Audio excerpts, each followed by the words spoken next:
Welcome to the Beacon Strategies podcast with your host, Chip Kispert. I'm RJ Malik, producer of this podcast. And Chip, welcome, and how you doing today? I'm doing fabulous. I'm talking to you. Well, you're the only person who responds like that to me, especially my wife, depending on the day. But anyway, this is your initial podcast, and we're going to get to know you. We're going to talk about you, how you got to where you're at, what you're looking to accomplish, not only with your business, but with your podcast. And this is going to be an ongoing process that I'm looking forward to. So I hope you are too. So let's get things started and let's get to know you. Give us a little bit of your background, how, where you're from and how you got involved in this industry. Sure. So actually, I feel like I'm on the couch right now. So if, looking back, I got into the business relatively early. I grew up a little south of Boston, Massachusetts, a little town called Duxbury, Massachusetts. And it's on the water. Yep. It's a beautiful place. Matter of fact, I think it's one of the most beautiful places in the world. And grew up with a very, suburban environment and, but it was great, and we all, in the summer as kids, we rode our bikes. We went everywhere. We were out light to dark. And when it got dark, you came home and ate dinner, right? That said, I got into the business. Both my parents were teachers. My dad actually started a little business. It was an independent college consulting business. Unfortunately, he passed away very early at 47. But prior to that, he had introduced me to a dear friend of the family, a fellow by the name of Billy Boyd, who was worked on the Lehman Brothers bond desk, fixed income desk in Boston. And so I started at 17, 18 years old, running coffee. Wow. Digging through insurance holdings reports. Trying to find something interesting that they could trade. From there, I went to school up in Colby College in Maine, and then went down to New York and worked in New York for about 6-7 years before. Actually, I went to Boston and worked for Fidelity Investments. And then 20 years ago, I came out to Denver. Fidelity transferred me out here. I continued to work for them for about another year or two. And then got hooked into the .com era. So we were I was part of a company that was the first SaaS portfolio management platform in the business, which is pretty cool. Nobody really remembers the name of TechFi anymore, but ultimately it was acquired by Advent Software, which was acquired by SS&C. That story writes itself from here on out. I started the business here in 2006. With two key principles. One, we wanted to be the bridge between enterprise wealth firms and solutions providers. Number two, I wanted to work with good people. End of story. So those two are really our foundational requirements for the work we do in the industry. And so, that's how we started. And literally we kicked off in 2006, 2007, 2008, right off the bat, we got a economic downfall in 2008, but yes, we did really, really well, right? We were absolutely, I was traveling all over the country, literally traveling 40 weeks a year. We had our daughter. So my wife is Tammy. My daughter is Ella. We had her, but Tammy was taking care of her and I was taking care of client. And, we traveled the country, and our first customer was a modest sized broker dealer out of Kokomo, Indiana by the name of CFD Investments.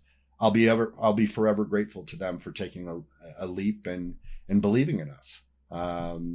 Since then, the business has grown very, very nicely. We actually grew it. We have three parts of the business. The first part is the consulting. So literally what we try to do is align strategy with infrastructure for enterprise wealth firms. As well, we help the provider environment, the fintechs, so to speak, better understand the market. So we do a lot with them. And then we host roundtables. So we host half a dozen roundtables a year where we bring industry executives into our into great places. You know, we go to take them around the country. We bring them in for 36 hours and we break it down and we get them together. It's family style largely, but we do case studies, breakout sessions, community questions. We have partners there. We put them through a partner challenge. We challenge them to be the most interesting people in the room for 8 to 10 minutes. And, you know, we've built this community of literally, you know, thousands of people that we interact with, and the gratitude I have for those people believing in us and for their commitment to the work we're doing is large. So, you know, my entry into the business was not traditional in any way, shape, or form, but I fell in love with fintech. I was going to ask you about that. It was a very untraditional way of approaching that. Do you think that helped you though, because you looked at things differently? Yeah, I do. I think, hey, listen, I was a history major, right? Up at Colby, and I look at the world through the lens of what's the problem people are trying to solve, right? We can always chase the shiny metal fishing lure, but when we look at trying to help our people, our help firms, we're looking at what do you want to accomplish and what's the process to get there. Technology and all that can take care of itself, but what's that process? What's that experience that you want your customers to go through? What's the experiences that you want your staff to go through? You know, and at the end of the day, what does success look like? And our job is to help people in the wealth space, both wealth firms and providers. So communicating and listening are really probably very, very important in your world. Very. Richard Branson, he is he said something, and I'll paraphrase it. A leader, the most important thing they can do is listen. Huh. And we try to listen a lot. Interesting. All right, let's change a little bit here. We're going to change pace here, and let's talk a little bit more about you. I'm noticing as I'm looking over your shoulder, you have a guitar there, and we were talking a little bit before the podcast, and I explained to you that, you know, I took like 8 years of guitar lessons just to be a bad guitar player. Give us your critique of your guitar playing, if you don't mind. Horrific. But you love it, right? You know, I do, because, you know, whether it's the guitar or, you know, it requires complete concentration. And I don't know about you, but, you know, our business requires complete concentration, but on 100 things. Right. Being able to take it down a notch. You know, in the winter, the guitar's nice because it's dark, it's cold, right? Whatever. But, you know, you can sit out here with a hot toddy or whatever, and, you know, you can strum along to your favorite songs. And, you know, to echo or to answer your question, I am horrible. But it, you know, one of my philosophies is, to continue to grow and be curious and to learn new things. And that's something I'll learn till the day I die. Cause I can only get better, right? I can only get better. Right. and it's therapeutic. There's something about music that is just therapeutic. And whether you're in a good mood or a bad mood, music just can help you just move on or move along. I grew up in a household where music was always on. You know, the always, we had Bob Seger, Cat Stevens, whatever Sure. was on. And my house now is not much different. So, all during the day, I got music in here, and, so. Being from Massachusetts, Jay Giles in Boston, they had to be important in your music history. Growing up, Centerfold and some of those, they that was a Boston based band. You had Boston, right? You had the Cars, and the Cars, yes. There was good music, and there is good music in Boston, and so hey, I gotta say the same thing for Denver, right? So we got a great little music scene here. Folks like the Lumineers and a couple others. That's great.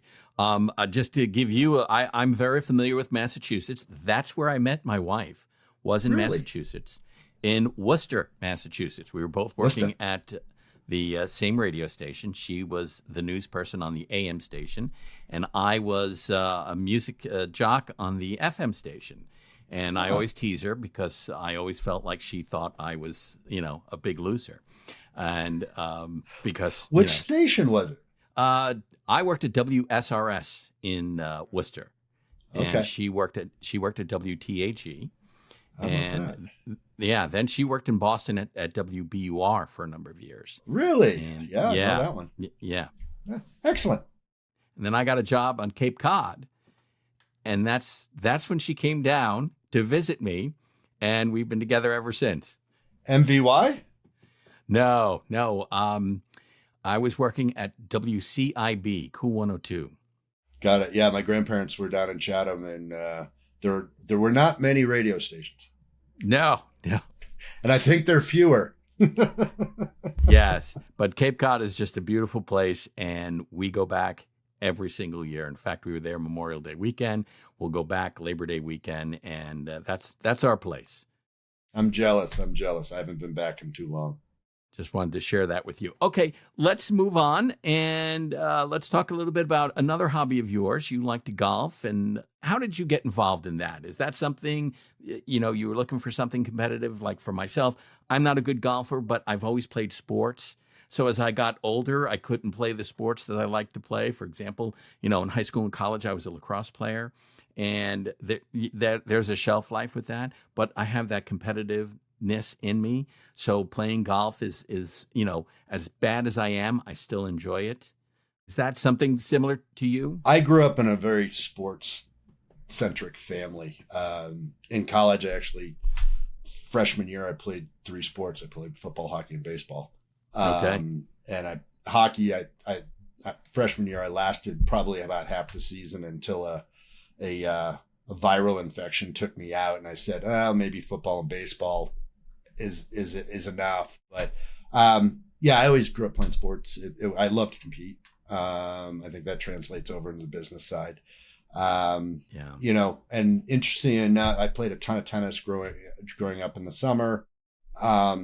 I hated to train for football, lifting the weights, doing that stuff. I'd rather play tennis. About 13 or 14, I really got into golf and started playing a lot of golf. And that's become kind of my passion, and talk about something that just I digest into, and I don't think about anything else when I get out there, and for 3.5 hours, 4 hours. I think that's a great thing, to be able to just leave part of your life behind and just be able to focus and relax, and really it clears your mind. It does. So when you come back, you're ready to go, because sometimes you can get into a cycle, especially, when I was in management, it was almost management. Also, when I was doing a morning show, I was constantly thinking about, what am I going to talk about next on the next morning show? Or as a manager, I was thinking about, okay, what's the next promotion, or how are we going to get more listeners and things like that? And it was almost like you were never off. And I think that can lead to burnout. Oh, and, I know during the winter here, and my chief of staff, Sarah Fisher, she's, she does so much for us. And as sad as this may sound, we tend to work 7 days a week during the winter. just because we have, with our roundtables, consulting, with a lot going on, it's all good stuff, right? It's really good stuff, but you gotta turn the switch, and you gotta take some time and, be able to take it from there and recharge the batteries. Yeah, that's important. What can you point to as either your proudest or something you're really proud of as far as an achievement is concerned? I think one of the things, so we host the Beacon Roundtable series. So if I'm looking professionally at something that our organization has created, it's created what I feel is the best event series in the business. We created our roundtables because I would go attend conferences and I felt like they were a 90-degree bounce off, right? You'd meet somebody, you'd talk for 35 seconds, 30 to 90 seconds, whatever. And then you try, you want to engage with them again. And guess what? You went to dead space. Back, around 2010, I partnered with Peter Montoya and Megan McCartan, and we started the roundtables. Peter was actually he funded them initially and got me into doing them. And then pretty much 2010, 2011, Megan and I took them over. And then I took them completely over when she went over to Hightower, I want to say 2014, 2015. So the roundtables where we bring people together, we dive into deep discussion. There is an environment of sharing amongst competitors, really, for 30 hours. It's people acknowledging they have similar challenges and working together to think through solutions to those. As well, they educate one another on things that they're going through, right? And then our partners. So one of the things I always found as well is when you attend a conference, you'd have a vendor, and then you'd have an attendee, and the two there shall not meet. And we bring everybody together because guess what? Those partners bring thought leadership as well. And so literally our roundtables bring people together in a community that shares and helps one another. And that's rich and rewarding to me. Excellent. Excellent. Okay. Final question. This is your first podcast. What can you tell a person who's just tuning in what they can look forward to on subsequent podcasts with you and I? RJ, great question. So I'll break it down to a couple different things. So number one, we're going to bring interesting people on, people that know subject matter. We're going to balance between wealth firm folks and provider folks. We are going to touch on the issues that are impacting enterprise wealth firms today. And we are also going to look at the trends that we see coming down the pipe. So we want to elevate everybody's knowledge base and ultimately kind of get back to our philosophy of making the people that we work with, the people we interact with, 1% better every day. Excellent. Okay. How about some contact information? How can people get in touch with you? Super easy. Go to beaconstrategiesllc.com or go to my LinkedIn profile at Chip Kispert. Excellent. Okay. Thanks, Chip. Appreciate it. And thank you for listening to the Beacon Strategies podcast. We ask you to share this podcast, rate it, and leave a review because this actually helps others find the show. Again, thank you for listening. And for Chip Kispert and everyone at Beacon Strategies, I'm RJ Malik, and we look forward to you joining us for the next podcast.